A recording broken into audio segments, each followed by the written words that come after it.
Auto बीमा का cover आपके पास रहना, और आप जब इसे खरीदें तो क्या क्या देखें, यूज एंड फाइल के तहत जो नए प्रोडक्ट आ रहे हैं वो आपके लिए कितने अच्छे हैं, इसमें आपको क्या चुनना चाहिए। इंश्योरेंस एक्सपर्ट और फाइनेंशियल स्केचेस के फाउंडर मेंबर नवीन राज श्रवण मेरे साथ जुड़े हुए हैं इन तमाम सवालों का जवाब देने के लिए। सबसे पहले तो नवीन जी, स्वागत है आपका मनी 9 में। ये EMI प्रोटेक्टर कवर बिल्कुल नया एक एड ऑन की तरह कंपनियां से पेश कर रही हैं, कुछ कंपनियों ने ये लॉन्च किया है अभी।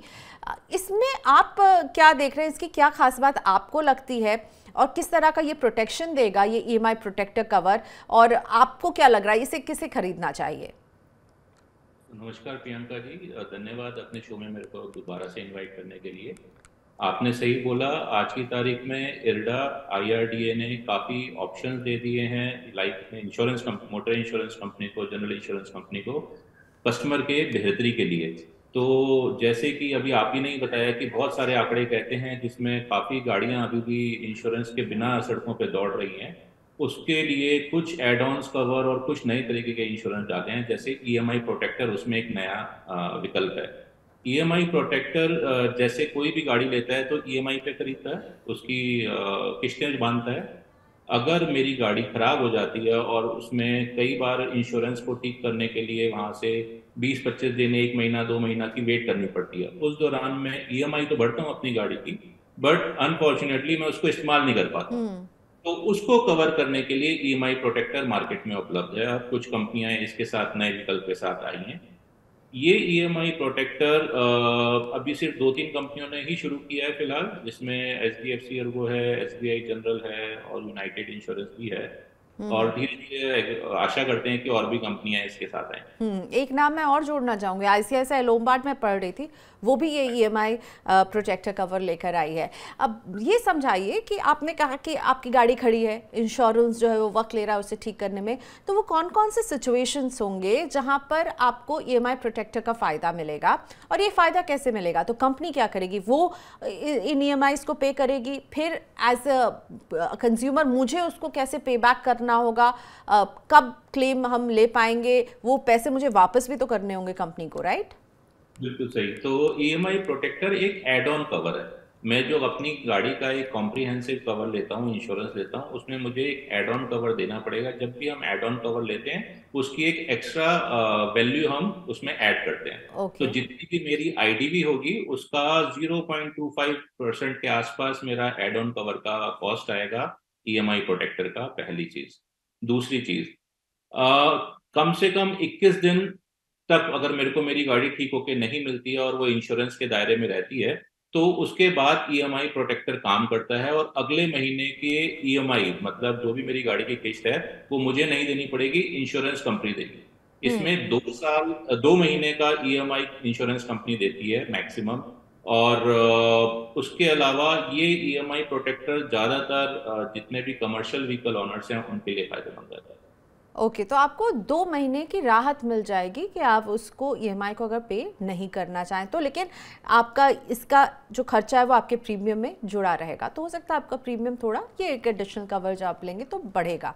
अब हम देख रहे हैं नवीन जी कि मोटर इंश्योरेंस में खास तौर पर कई इनोवेशन हो रहे हैं, उसमें से एक इनोवेशन जो नज़र आ रहा है वह है मोटर फ्लोटर इंश्योरेंस स्कीम्स का, जिसमें आप जो है एक से ज़्यादा गाड़ी आपके घर में है तो आप सबके लिए, जैसे आप परिवार के लिए फ्लोटर हेल्थ बीमा लेते हैं वैसे लें।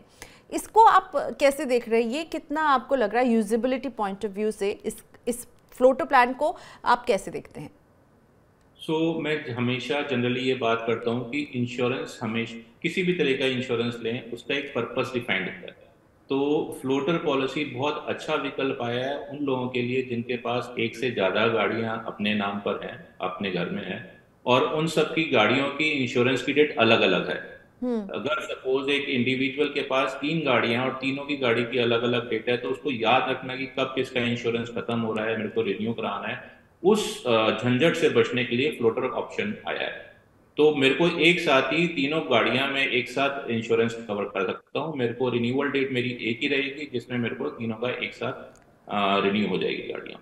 ठीक है, तो परचेज डेट अलग अलग भी रहेगी तब भी कोई दिक्कत नहीं है, लेकिन बिल्कुल। इसमें अधिकतम कितनी गाड़ियां शामिल हो सकती हैं और उन गाड़ियों का ओनर एक हो या मल्टीपल ओनर हो, क्योंकि हो सकता है हस्बैंड वाइफ दोनों के नाम पे अलग अलग गाड़ी हो, तो क्या उनको भी इंक्लूड किया जाएगा और इसका प्रीमियम कितना हो सकता है, किस रेंज में है? तो मैंने 3 सवाल एक साथ पूछ लिए हैं, अगर आप कुछ भूल जाएंगे तो मैं फिर बताऊंगी। पर शुरुआत करते हैं कि कितनी गाड़ियां हम शामिल कर सकते हैं, अलग अलग ओनर है तो शामिल कर सकते हैं, प्रीमियम किस रेंज में होता है? तो पहला सवाल कि कितनी गाड़ियां इसमें हम शामिल कर सकते हैं, इसकी कोई लिमिट नहीं है। इसमें मैं अपने गाड़ी का 4 व्हीलर 2 व्हीलर कोई भी गाड़ी में इस्तेमाल कर ऐड कर सकता हूँ अपने फ्लोटर पॉलिसी में। तो अभी तक कोई लिमिट नहीं आई है। दूसरा, आपने क्वेश्चन पूछा कि कौन कौन, अगर हस्बैंड वाइफ भी हैं, दोनों के नाम पे गाड़ी है तो कर सकते हैं। तो कुछ कंपनियां इसमें कहती हैं कि सिर्फ इंडिविजुअल के नाम पे होना चाहिए, और कुछ कंपनी ये लेके आई है कि आप फैमिली फ्लोटर के नाम से भी ले सकते हो, कि अगर मेरा है या वाइफ के नाम से है तो भी हम इसमें मल्टीपल ओनर के साथ एक फैमिली का ले सकते हैं। दूसरा सवाल आपका है कि प्रीमियम सॉरी, खर्चा प्रीमियम। कितना आएगा? इसका प्रीमियम कैसा रहेगा? जिस गाड़ी का आईडीवी, इंश्योर्ड डिक्लेयर्ड वैल्यू, सबसे ज्यादा होगी उस गाड़ी को प्राइमरी व्हीकल के तौर पे इस फ्लोटर पॉलिसी में ऐड किया जाएगा। बाकी जितनी भी गाड़ियां होंगी सेकेंडरी व्हीकल के तौर पे इस गाड़ी में ऐड होंगी, और प्राइमरी व्हीकल के हिसाब से और बाकी गाड़ियों के हिसाब से इसका एक प्रीमियम तय किया जाएगा। ओके, तो गाड़ियों अगर का जो भी इंश्योर्ड डिक्लेयर्ड वैल्यू होगा उसके हिसाब से आपका प्रीमियम होगा। जी नवीन सर, आप कुछ ऐड कर रहे थे, अगर आपको क्या बोल मैं रहे इसमें एक ऐड करना चाह रहा था।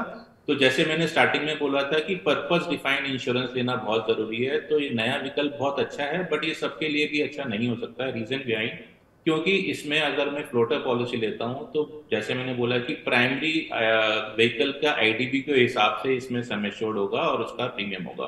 तो प्रीमियम थोड़ा सा ज्यादा रहता है इसमें एज कंपेयर टू अगर मैं स्प्लिट लॉस पॉलिसी इंडिविजुअल अलग अलग व्हीकल की।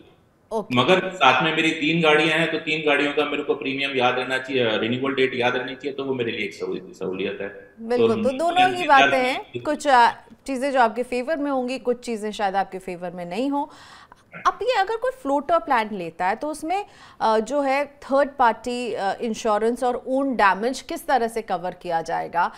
इसके लिए अगर किन बातों का ध्यान रखना चाहिए अगर एक पॉलिसी होल्डर फ्लोटर प्लान ले रहा है? तो थर्ड पार्टी अनिवार्य है, ओन डैमेज भी ज़रूरी वाला कवर होता है।